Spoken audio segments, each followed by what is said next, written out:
Welcome back to the deep dive. If you're trying to, figure out what really matters in the latest financial results, you're definitely in the right place. Okay. Today, we're jumping straight into the Q2 and H1 FY26 numbers for a major player in India's capital markets. Yeah, and look, this isn't just about crunching numbers, right? We've got the reports, the commentary, and our goal is to kind of cut through it all. We want to pinpoint the real engine behind what looks like, well, record performance, Okay. and specifically how their diversification, this long-term plan they've had, is actually working out for them in, let's face it, a pretty tough Indian financial services market. Right. Okay, let's kick off with those headline figures then, because they do grab your attention. Yeah. They reported their highest ever consolidated operating profit after tax, Peter, 554 crores for Q2 FY26. That's a record, yeah. And the first half looks pretty solid, too.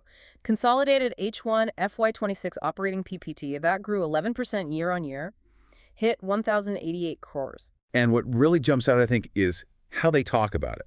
They specifically say this resilience, this growth, it was led by annuity businesses. That's key. That's structural stability. Annuity businesses. Yeah, and it all ties back to what they call their twin engine model. Hmm. We need to unpack that. Okay, so record profits, sure, but the argument is it's the type of profit that counts. So what exactly are these annuity drivers? How much of the heavy lifting are they actually doing here? Well, right now they're doing most of it. And that's, a huge strategic shift if you look back a few years. The asset management and private wealth management bits combined, those are the main annuity streams they brought in. 52% of the consolidated PAT. 52%. Wow. Yeah, more than half the profit coming from those steady recurring fees, not just, market ups and downs or trading volume. Okay, let's dive into that annuity engine then.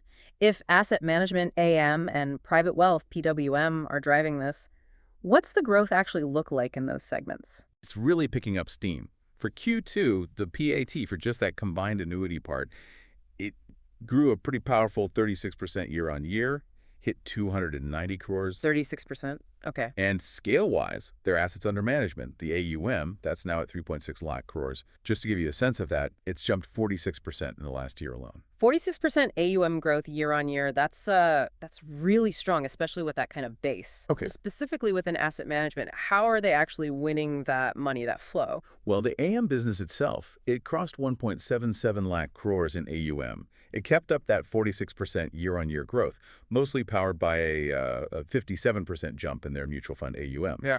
But I think the real story here is market share and sort of retail trust. Great. Give us some specifics on that retail side. Okay, so you see some clear milestones. Their mutual fund market share climbed to 2.6%, which they're calling their highest ever. Net flow market share was strong, 8.2%. But the one that really caught my eye, honestly, was their SIP flow market share. The systematic investment plans? Exactly. Yeah. That hit an all-time high for them of 4.8%. And get this, they added 17 lakh new SIPs just in Q2. 17 lakh. That's huge. It really is. It's like hard evidence that this whole financialization of savings trend we talk about is translating directly into steady long-term income for them. Yeah, that SIP number definitely shows recurring commitment from retail investors. Okay, what about the alternatives business? That's usually higher margin, more institutional money. Is that scaling up as well? Oh, absolutely. Alternatives seems to be where they're really building future scale. They just did the first close of their IBEF V fund, that's India Buyout Fund V, at 6,900 crores. Okay. And the plan, what they've said, is to aim for nearly double the size of the previous fund, IDF4. Plus, strategically, they're lining up a new private credit vertical. That's interesting. Private credit, okay. Why is that significant? Well, it's a deliberate move, right? Diversifying their fee base away from just equity-linked stuff, trying to capture growth in private markets, which can be, less correlated and potentially higher margin. Makes sense. And the other side of the annuity coin, private wealth management, PWM, that's the high net worth, ultra high net worth crowd. How's that looking? PWM shows good velocity, good focus. AUM hit 1.87 lakh crores. That's up 19% year on year. But the net sales figure is pretty striking. It actually tripled in Q2 FY26 compared to last year, reaching 7,358 crores. Tripled. Wow. Yeah, and they serve over 7,000 what they call relevant families, basically, folks with more than a crore in AUM with them. They're also hinting at better productivity coming from their relationship managers, their RMs. Oh, so? Well, they mentioned that almost half, 48% of their RMs have been there less than 3 years. The thinking is a big chunk of their sales team is just about to hit that point where they become really efficient, really profitable. Okay, so the annuity businesses, AM and PWM, clearly providing that strong, stable base. But like you said, financial services isn't just one thing, there are always trade-offs. Let's talk about the more traditional, maybe more volatile side, capital markets, especially broking. That's where analysts often focus, right? Looking for those short-term volume trends. Exactly. And that brings us nicely to the strategic shifts. And yeah, the picture gets a bit more nuanced here. The Q2 FY26 for the whole wealth management segment, which bundles broking and distribution, actually went down 24% year on year to 170 crores. Down 24%. Okay, that sounds less good. How do we square that circle? Well, it sounds concerning on the surface, yeah, but they frame it as essentially the planned cost of building long-term stability. It's not a failure, it's a strategy playing out. Okay, help us understand that trade-off. Why let segment profit drop like that? Look at the mix within that segment. The share of revenue coming from volatile broking, it's plummeted. It was 60% back in FY21. Now in Q2 FY26, it's only 33 for 60 down to 33. Big shift. massive shift. They are deliberately, letting go of some of that high volume, super competitive transactional stuff. Think of it like fast food sales in favor of the stable, recurring fees from distribution. That's more like a subscription model. It's stickier. So the drop in broking was kind of offset by growth in distribution within that same segment. Pretty much, yeah. That decline was cushioned quite a bit by the distribution side. Net flows there grew 29% year on year to over 3,000 crores. And the distribution book itself, it's been compounding at a, frankly, remarkable 34% rate since FY21. It's now over 40,000 crores. They're fundamentally changing the risk profile of the whole company. Right. But analysts, they love looking at market share and cash equities or F&O volumes. Did management have to address any dips there? They did. They acknowledged a marginal short-term dip in volume market share. Their explanation was what they called cautious advisory. Basically, they're saying they prioritize giving sound advice over just chasing high volumes, which might not be sustainable or good for the client. But crucially, they hammered the point that they're still leaders in cash revenue market share. Even if the pure volume share softened a bit, I think it was 7.1% in cash, 8.7% in F&O premium, it's about focusing on higher value clients and that stable distribution base. Okay, but here's where it gets really interesting for me. While broking was maybe stabilizing or shifting, their capital markets and investment banking divisions just knocked it out of the park, didn't they? Providing another strong counterweight. Oh, absolutely. The overall capital markets segment, PAT, grew 24% year on year to 90 crores. And investment banking, phenomenal performance, ranked #1 across IPOs, QIPs, rights issues in the first half of FY26. #1. Wow. Yeah, we're talking 39 deals executed worth nearly 50,000 crores. That kind of deal flow really cements their position in the institutional space. Yeah, and that ties into their research coverage too, doesn't it? Expanding that is key for institutional relationships. It is. Institutional equities research coverage grew significantly. They now cover 332 companies, which they say is about 73% of India's total market cap. And why should you, the listener, care? It's not just about generating reports. It's about building deep ties with every major institutional investor who needs that broad view. It makes them indispensable. Got it. And just quickly, the home finance business, another part of their diversification. Home finance looks solid, growing fast. Peer out up 27% year on year to 34 crores. Disbursements, the loans going out the door, they jumped 48% year on year to 544 crores. What drove that jump? Seems like a smart move. They proactively increased their sales force by 50%. And importantly, asset quality looks fine. GNPA at 1.4% and NPA at 0.8%. Management sounds pretty confident, actually. They're expecting substantially higher profits from home finance in the second half. Okay, so you've got this picture of really strong, diverse growth AM fees, PWM, iBanking deals, even housing loans. But all of that needs capital, right? Which brings us back to this twin engine model. How does that structure actually work? How does it fund all this growth without, constantly going to the market for money? Yeah, it's actually quite an elegant structure, conceptually. Engine 1. Yeah. All those operating businesses we just talked about. Engine 2. Treasury investments. The crucial link is that the free cash flow generated by Engine 1 after they pay dividends gets automatically plowed back into that treasury book. It allows the capital to compound internally. Okay, internal compounding. What's the track record of that treasury book, that second engine? It's been a powerhouse. The book's now nearly 9,000 crores, up 14% year on year.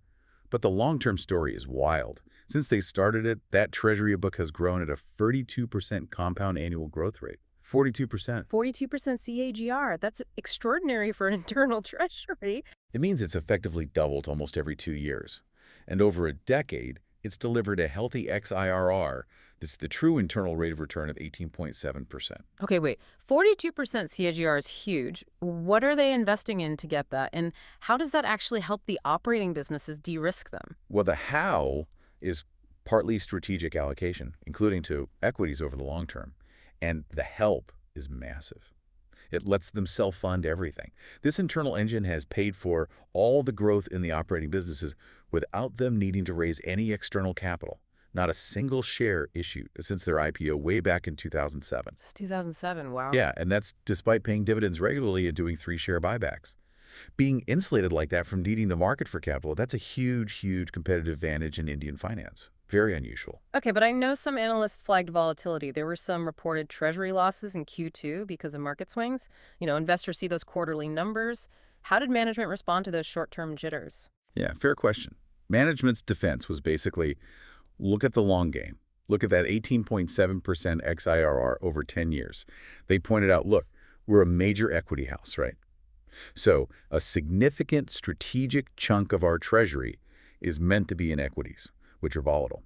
That's why you'll see bumps in the reported PAT quarter to quarter from the treasury side. So focus on operating profit. Exactly. They urged analysts, and you listening, to focus on the underlying operating profit growth and the long-term capital generation from the treasury, which is incredibly stable structurally, even if the mark-to-market fluctuates. And tying this back to the bigger picture, their financial health got a nod from the rating agencies recently, too. Precisely. They made a point of highlighting the recent ICRA rating upgrade to dull A+ with a stable outlook.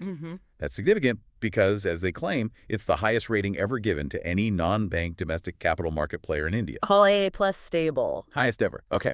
And that confidence isn't just talk. It's built on real numbers. Their net worth has ballooned, nearly 10x growth from March 2015 to September 2025, hitting almost 13,000 crores, driven by that decadal 31% operating profit CAGR and a strong 22% average ROE. That LEA plus rating definitely signals a level of balance sheet strength that maybe a pure play broker or smaller AMC just wouldn't have. So looking ahead, what does this setup mean for the future? They must be banking pretty heavily on India's growth story continuing. Oh, completely. Their whole strategy seems anchored in India's long-term macro potential. Management sounds incredibly bullish. They keep talking about the megatrend savings moving into financial assets, especially equities. Financialization and equitization, yeah. Right. They're projecting the total Indian savings pool could hit over $126 trillion by 2047. Compare that to less than $14 trillion over the previous 25 years. That massive wave is the tailwind that justifies this whole diversification into annuity businesses. Makes sense. What about the regulatory side? SEBI is always active. Did management give any indication about potential changes impacting those high-growth AM segments? They touched on it briefly, yeah. Specifically, the SEBI consultation paper that affects asset management and capital markets, their initial take, their preliminary estimate. If the draft rules went through exactly as written, the overall profit hit would actually be pretty minimal, something like 1% to 2% of profit for those specific segments. Only 1–2%. That seems low. It does. Suggests maybe their current model, their fee structures are already quite robust or perhaps less exposed to the specific changes being discussed. Seems like they can absorb minor tweaks without a major shock. Okay. And finally, just a quick word on governance. That also speaks to stability, right? We saw some changes to the board. Yes, quite a notable expansion, actually. The board grew from 10 to 14 members, and they brought in 2 very senior independent directors, Mr. Joseph Conrad D'Souza, a veteran from the HDFC group with like 4 decades under his belt, and Mr. Ashok Kumar P. Kothari, a senior figure from the Indian Revenue Service. Experienced hands. Exactly. Yeah. Adding that kind of high-caliber, long-term governance experience really reinforces the whole stability narrative they're trying to project. Okay, so let's try and summarize the key takeaways for you, the listener. There seem to be 2 big ones, right? First, the exceptional growth is really coming from those high-margin annuity segments, asset management, and private wealth. They're the ones pulling the train now. Right. Driving the consolidated results. Yeah. And second, underpinning all that growth is this really efficient internal capital structure, fueled by that high-performing treasury compounding machine. It's structurally sound. So while the market might get caught up in, the weekly or monthly broking volume stats, Yeah, the short-term noise. the company seems to be playing a longer game, deliberately shifting away from that volatile transaction volume towards stable distribution revenues, positioning themselves really to ride that massive wave of India's savings growth that they expect over the next couple of decades. That seems to be the core strategy, yes. Which leaves us with a final thought for you to chew on. Given how powerful that treasury engine has been, that 42% AGR since inception is just staggering, and its role as the ultimate self-funding capital source, how much should investors really weigh that long-term strategic stability against the inevitable quarter-to-quarter volatility you get from its equity investments? What's the true value, the strategic premium, perhaps, of a top-rated financial player that literally never has to ask the market for money? Something to think about until our next deep dive.